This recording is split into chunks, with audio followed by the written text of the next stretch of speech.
Y no puedo creer que haya sido el primer jefe de bloque de La Libertad Avanza en diputados. Hay una foto fantástica con él y Juliana Santillán, los dos, después de una intensa sesión en el Congreso. O sea, hablando como si fuera un opositor, pero pegando además donde duele porque conoce la dinámica interna de La Libertad Avanza, pero recordemos que el 10 de diciembre de 2023, Sago era el jefe de bloque. Sin piedad. Sin piedad. Mira, te doy un dato que lo representa todo. Acaba de perder el gobierno el tema del veto por 12 votos. Y si vos sumás a Sago, que es el bloque del MID con 2 votos, que es Sago y Falcone, los 4 de Marcela Pagano, los 4 de Marcela Pagano, que se acaban de ir hace 2 semanas. Son 6. Son 4. Más los 4 de Misiones, que siempre votaban ahí. Y 3 de Bullrich, de Santa Fe. 3 de Bullrich. Tenés ahí 14 votos. O sea, eso está pasando ahora a Casa Rosada. Interna. Sí, ahí se están yendo seguramente que terminó la reunión de gabinete, ¿no? ¿O están llegando? No, están yendo, los autos salen. Ahora, de afuera empieza obviamente la preocupación. Por ahora salen, no parece. Por ahora salen. Juan Pablo, de afuera empieza la preocupación por la gobernabilidad, ¿no? Porque uno vive este clima, los argentinos estamos acostumbrados a las crisis.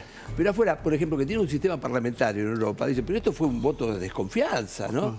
Y es cierto, cuando se pasa el número 2/3, ¿viste? Sí, ya no es un grupo. Vos sabés lo que pasa, ¿no? Ya no es ya un empieza grupo. A olerse, olor a cala, dices afuera. En una democracia, en la democracia argentina, sobre todo, en cualquier democracia, no hay con qué darle a los 2/3. Los 2/3 de la nación. No, son brutales. Los 2/3 de un senado de la nación.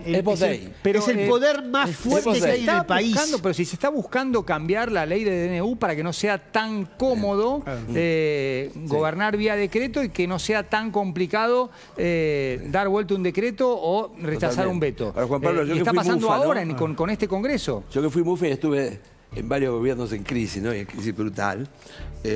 Lo peor es cuando uno tiene la sensación de que corre de atrás a la crisis, ¿no? Y que el bondi cada vez está más lejos. Y que todo lo que hagas llega tarde, ¿no? Eso el gobierno tiene que adelantarse a los hechos, ¿no? Y que siempre lo hizo, siempre manejó la agenda, ¿no? Y de repente está irreconocible. Nunca ningún gobierno de la democracia, también es cierto, nunca ningún gobierno de la democracia argentina tuvo tantos rechazos de un parlamento como lo tiene Milei. Es cierto que llegó Milei con muy poca gente, así lo está sufriendo. Claro, pero remarco esto, déjame... Yo te la tomo, pero en 2024 ganó todas las votaciones. Y hubo muchos legisladores que hoy lo critican y que hoy votan en contra, que votaron a favor, con algún matiz, hasta incluso tragándose algún gobierno minoritario en lo institucional. Pero votaron convencidos. ¿No? Era un gobierno minoritario en lo institucional, pero que parecía que se llevaba... Y lo destacábamos como un mérito. Decíamos, mirá Milei, cuán frágil es en el Congreso, cuán pocos diputados tiene, cuán pocos senadores, aún así acuerda políticamente para que las leyes salgan. Pero mucho más de 2/3, esto del Senado, que no es menor, para que la gente entienda, estos 2/3 del Senado tiene muchísimo más fuerza que cualquier presidente de la nación, porque 2/3 del Senado no solo te voltea un presidente, sino que te voltea cualquier ministro de la Corte Suprema de Justicia. No hay con qué darle a 2/3 del Senado de la nación. Y este gobierno tuvo 5 votaciones con mayor, en rechazo de proyecto de gobierno, este año con mayor de 2/3, con más de 2/3 Ahora, del Senado. evidentemente, año electoral, la estrategia del gobierno, que no fue unívoca, que fue cambiando según el distrito, pero el concepto de la estrategia influyó decisivamente en que diputados dispuestos a acompañarse, había un acuerdo con los gobernadores, como no hubo ese acuerdo, y hay una competencia directa en los lugares, pero ¿cómo voy a votar a favor del competidor? Con la persona que elige competir conmigo cuando yo le ofrezco un contexto apacible. El último caso fue Gustavo Valdés. Nunca tantos errores de Corrientes. Por tan pocos, en tan poco tiempo. Bueno, vamos a... Vos fíjate que la ciencia política, una cosita, ¿no? Dice que en los años electorales el presidente abre el bolsillo del gasto, por ejemplo, ATN a las provincias. Se hizo al revés. ¿No es cierto? Entre muchos. Pero solamente por uno. Yo creo que la estrategia electoral para este año 2025, más allá de los resultados concretos de las elecciones, tiene para mí una consecuencia influyente en estas votaciones en el Congreso. Porque en 2024 con una subrepresentación, porque siempre lo decimos, el apoyo a Milei está subrepresentado en el Congreso, porque los legisladores de 2025 son del 2023 son de la primera vuelta, donde Milei sacó 30 puntos y estuvo a 3 puntos más de ganar la elección, más otras elecciones, 23 y 21, en las que la Libertad Avanza no existía como partido, perdón, 21 y 19, en las que Libertad Avanza no existía como partido nacional. De hecho, Milei llega a diputado en la elección de 2021 por la Ciudad de Buenos Aires. ¿Querés una frase de Juanpi? Y está subrepresentado. ¿Querés una frase ahora, uno que está ahí? Acaba de morir la motosierra.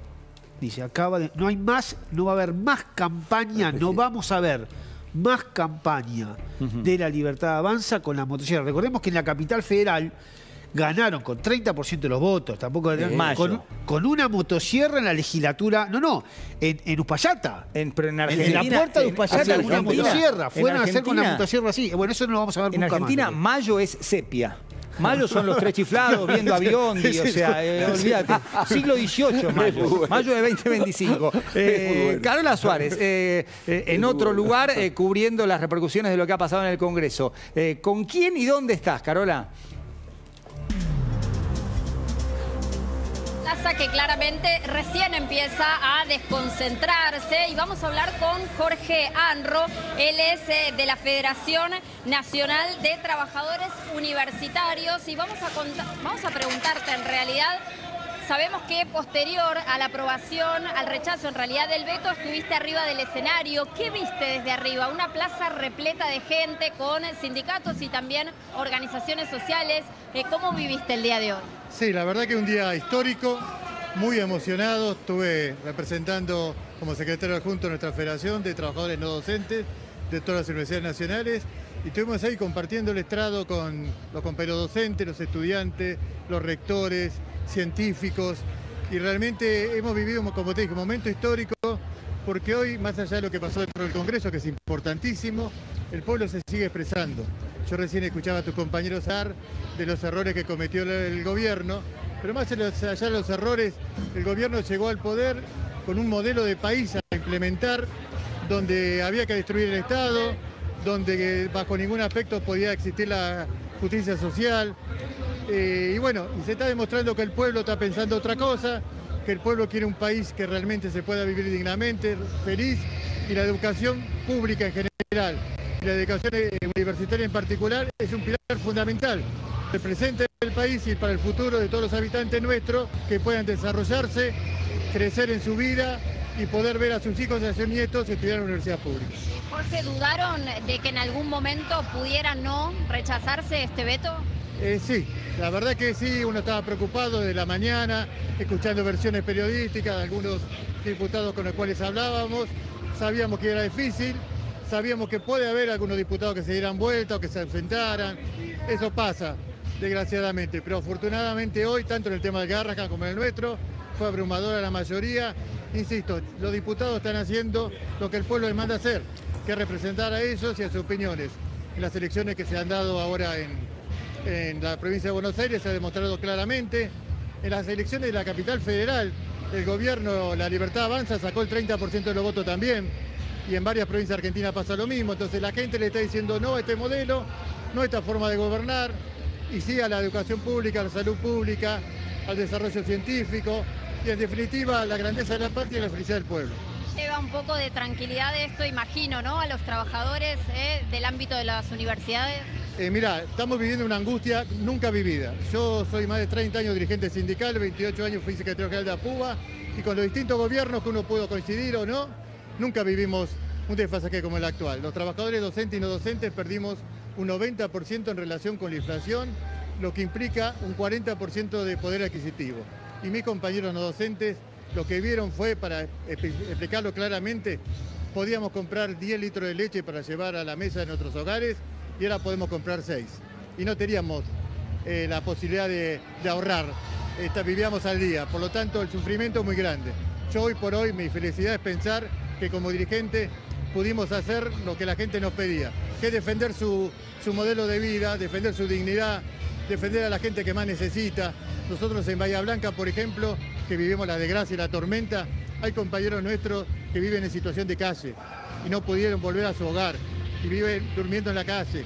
Hay gente que realmente la está pasando muy mal. Entonces, un gobierno, tenga la ideología que tiene, no puede ver y disfrutar que su pueblo, su gente, sufra tanto, como sufren los jubilados, como sufre la gente ligada al arte, a la cultura, a los derechos humanos. Creo que hay que cambiar este modelo de país, el pueblo se está expresando, creo que estamos en el principio de una era, en el principio de una nueva era y el fin de un ciclo corto, pero que fue muy nefasto para la Argentina. Muchísimas gracias por tu testimonio. Gracias. Muchísimas gracias a ustedes. Bueno, hasta allí entonces la palabra de uno de los representantes de las tantas organizaciones que nuclean, ¿no es cierto?, a los trabajadores de las universidades y un poco esto, ¿no? Reflejando quizá un poquito de tranquilidad, por lo menos lo expresaba recién Jorge, y te cuento que también, además, paralelamente, Juan Pablo, una plaza que se está descongregando, una plaza que estuvo repleta, como pocas veces hemos visto entonces, para, bueno, estar y ser el termómetro de lo que pasaba allí dentro del Congreso de la Nación. Muchas gracias, Carola Suárez. Mientras vemos imágenes de los funcionarios saliendo de una reunión de gabinete, veremos qué noticias, qué repercusiones tenemos de esta reunión. Luis, quiero preguntarte por el 26 de octubre. ¿Cómo llega el gobierno? Si todavía pueden pasarle cosas, la sanción es que sí, hasta el 26 de octubre. ¿Y qué necesita el gobierno ya pensando en esa elección después del 7 de septiembre y de estos primeros coletazos post-7S? Mira, esta democracia mediática se ha mostrado muy moldeable a los acontecimientos, ¿no? Te puedo decir que cada vez que aparece un acontecimiento, al rato hay otro que lo borra, ¿no? Es como que tenemos una memoria flash, ¿cierto? Muy efímera. Claro que estos son acontecimientos muy duros que quedan en la memoria, ¿no? Porque toda la parafernalia estética, ¿no?, de personajes de zoológico, ¿no? El león, los corderos, ¿no? Los estandartes romanos, ¿no? Todo eso ahora es un papelón realmente, ¿no? Cuando antes tenían sentido en este gobierno de superhéroe, pero ahora el superhéroe, ¿viste?, ha perdido la capa, o sea, lo ha afectado la kriptonita, ¿no? Te interrumpo un segundito porque acaba de salir el presidente Milei de la Casa Rosada y está Ramiro Fornataro allí. Hola Rama, ¿cómo va todo? ¿Qué está pasando allí y ahora? Aire.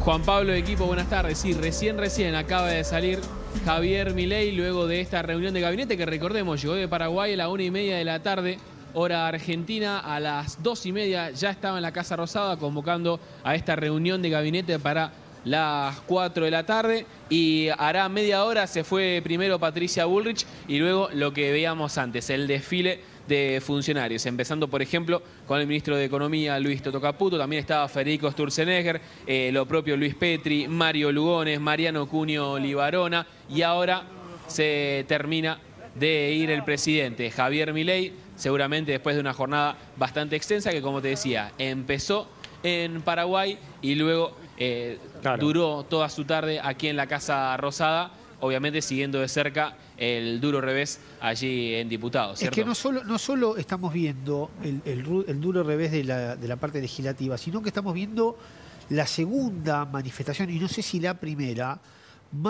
con mayor cantidad de gente en la calle en contra del presidente. No es menor lo que estamos viviendo hoy.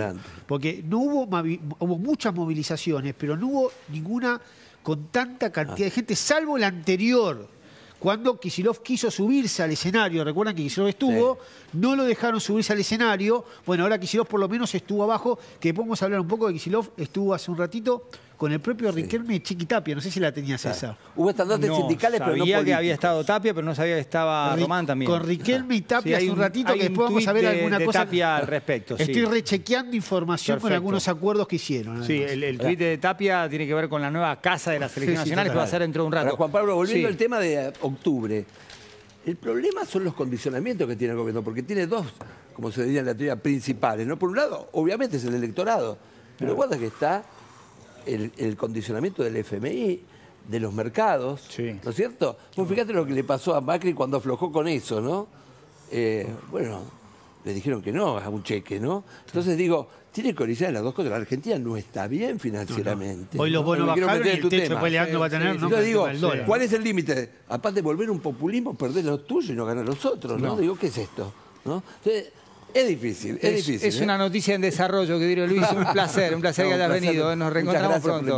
Un placer. ¿Sabías que el precio del oro está en máximos históricos? Si tenés joyas brillantes o relojes guardados en un cajón,